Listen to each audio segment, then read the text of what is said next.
if what the Fae say about these stones is true, but if it is, well, this is just too good to not save forever.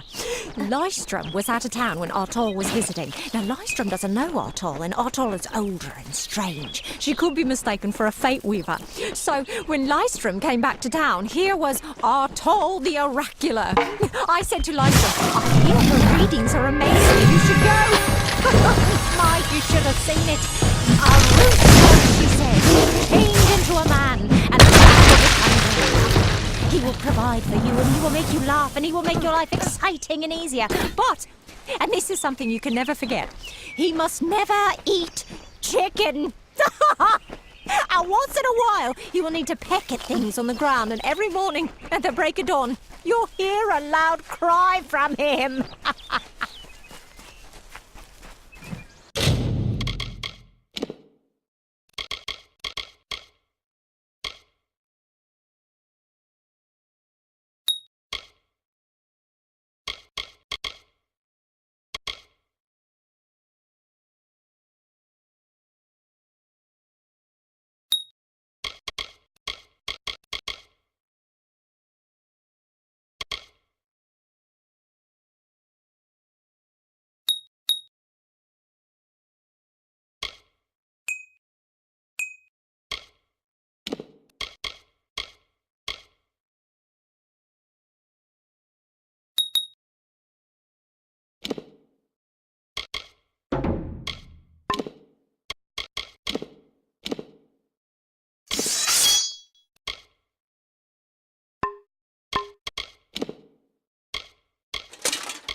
Secret to tell you.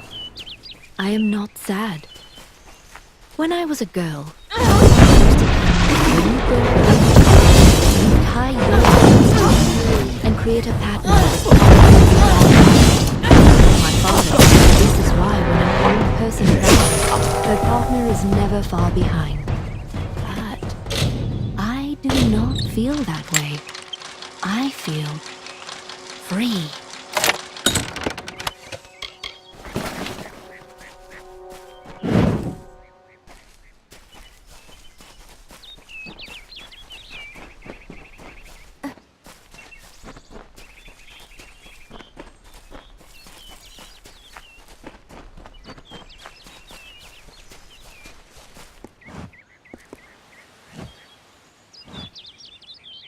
May your hollow gods keep you, mortal.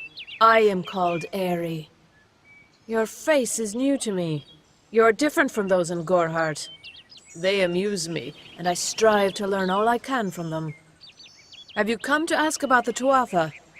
I can offer only what I know, and hope it will suffice. I wandered the forest for many seasons, listening to lore stones of the great ballads. Before that, I dwelled in the gardens of Issa. I prefer the quiet of this village, the mirth of the witless. We are kin to the seasons and cycles of all life, to new life and perpetual growth.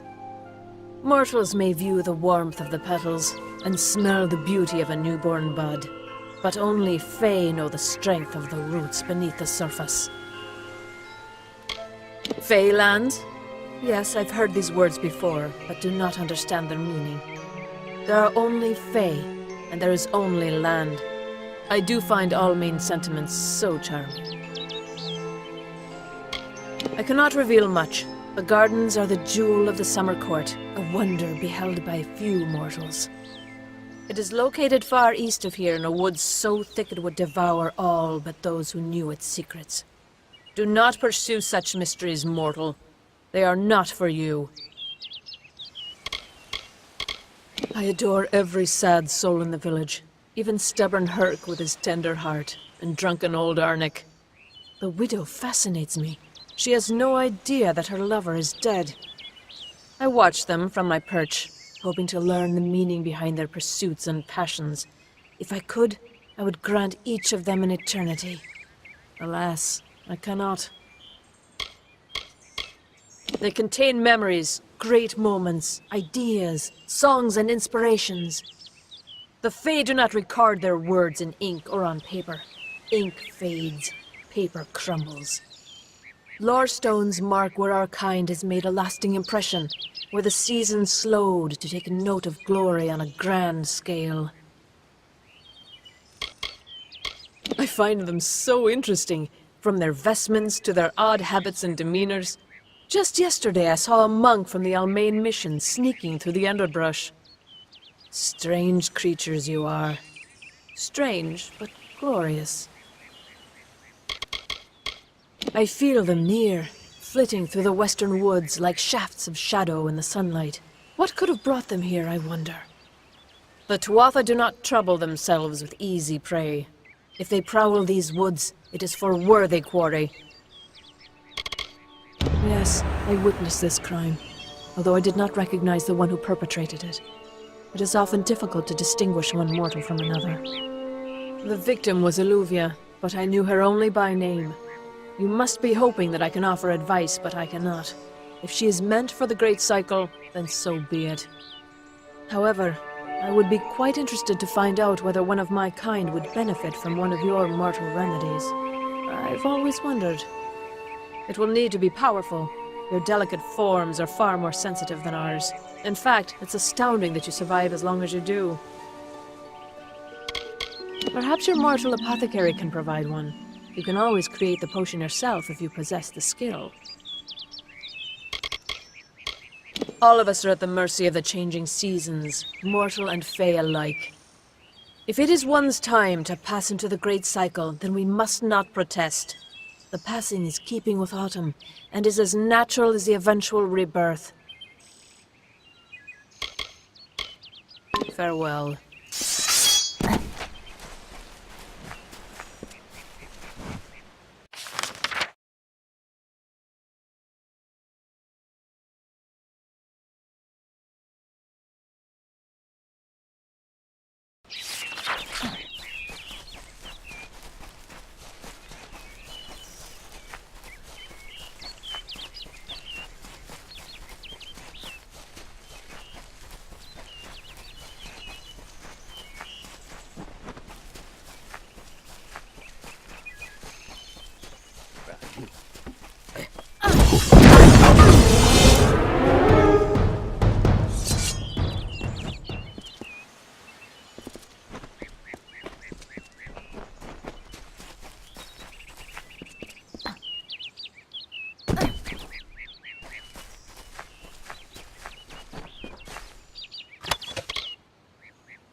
started spring in combat fair, Finian cycles kept.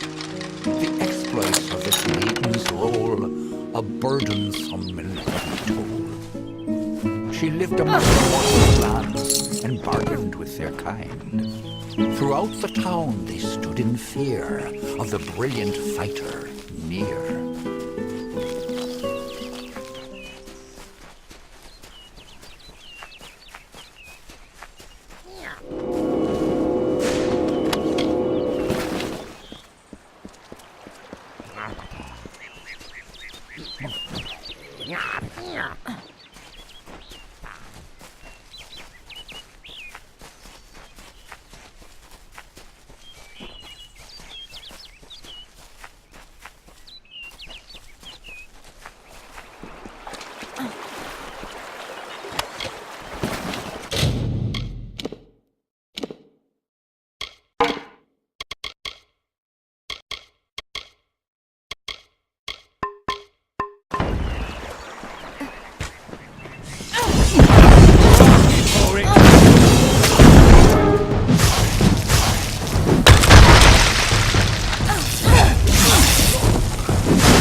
If I have to live for the rest of my life without him knowing, well then I'll deal with that. I think there's something to be said for it. I think it's noble. Yeah, I could tell someone, but that's just asking for praise. What makes it an act of kindness is that nobody knows, or at least that he doesn't know. I let him have the glory. No one has to know his arrow missed. He saved the town. He's a hero.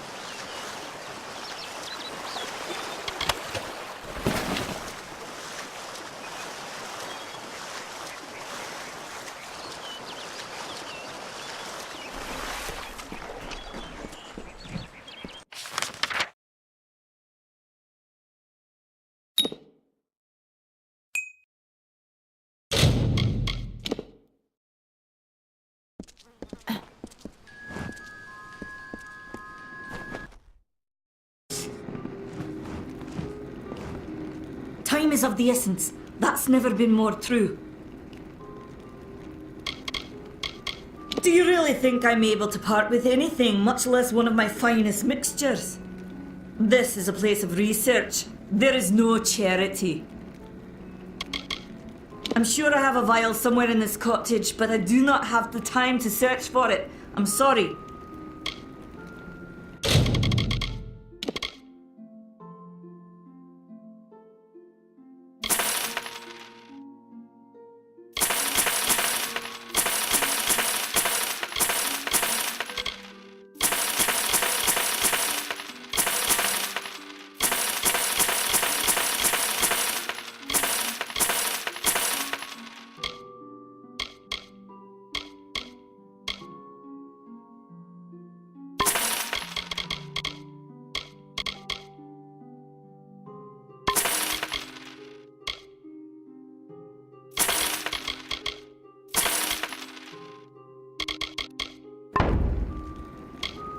Goodbye. Stay close to the village.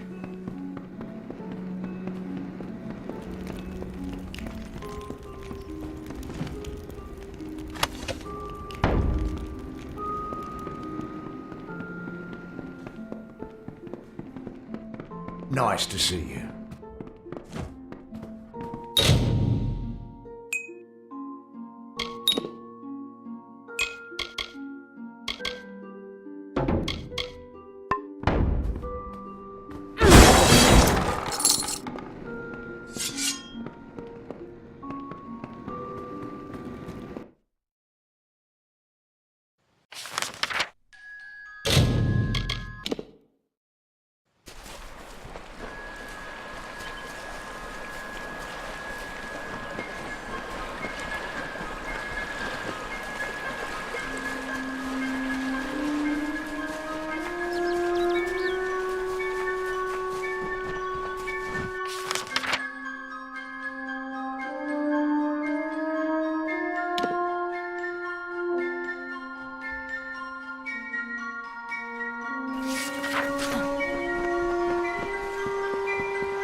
Yes?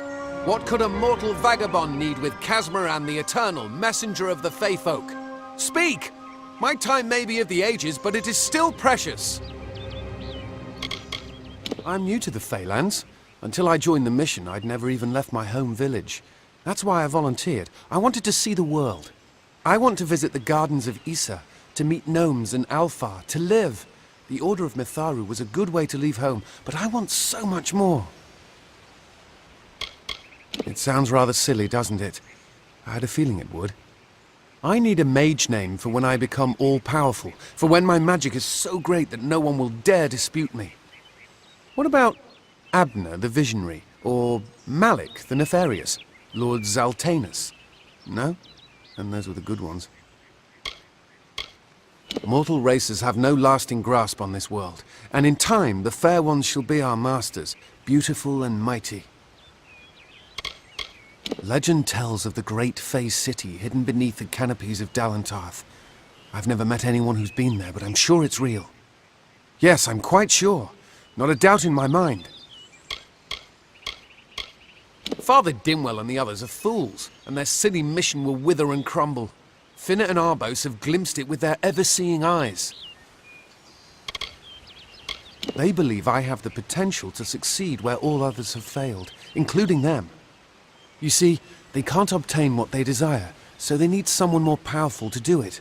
Then they will bestow upon me the wisdom of the Fae. Wait! Father Dinwell sent you, didn't he? Old fool. His path to power was too plodding, and now he wishes to slow me down too. I have new friends, Fae friends. They are named Finna and Arbos, and they have sworn to share their secrets with me and to gift me with true magic.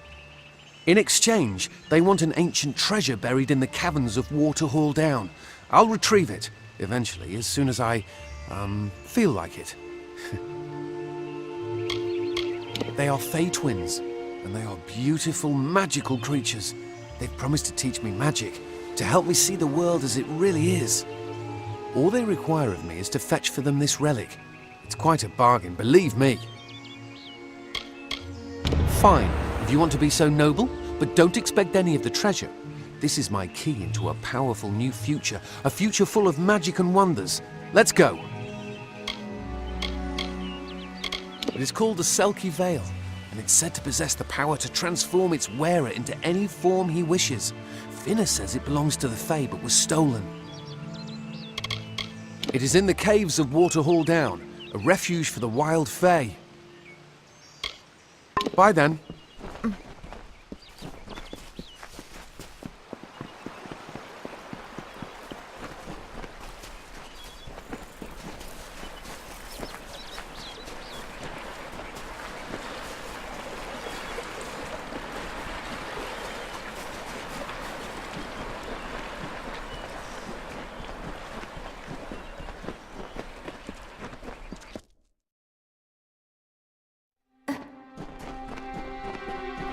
If we're going to press on, then I'll ask you to stay close. I have no courage to speak of. Honest. Ask Father Dinwell. Local legend says that the great Fey mage Armin the Clever retreated to these caverns to hide his treasures from mortal hands. Among them, the Selkie Veil. I don't know much about the relic, only that it was supposedly crafted by a Fey mage named Armin the Clever. Armin is a good name. Not as good as Casmaran, though. Bye then.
Soon I will be all-powerful.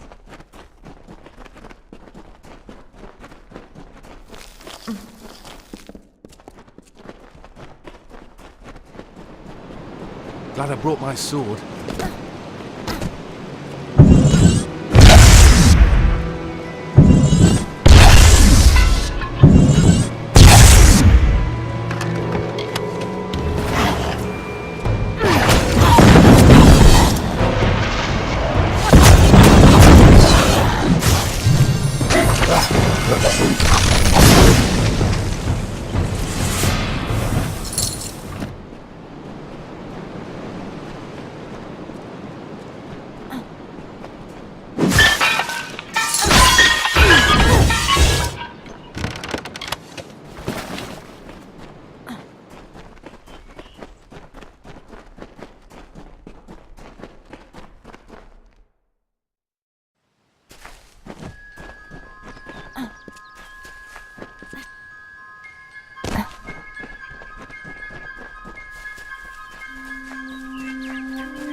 I hope you're brighter than poor Egan. From the looks of it, I'd say probably not. I don't care enough to have an opinion of the poor fellow, I'm afraid. He flits in and out of my thoughts, never registering. The most useful fools are the ones who never leave an impression. My twin sister and I share a very close relationship. It allows us to work fluidly, without consultation. In other words, we act as one. Farewell.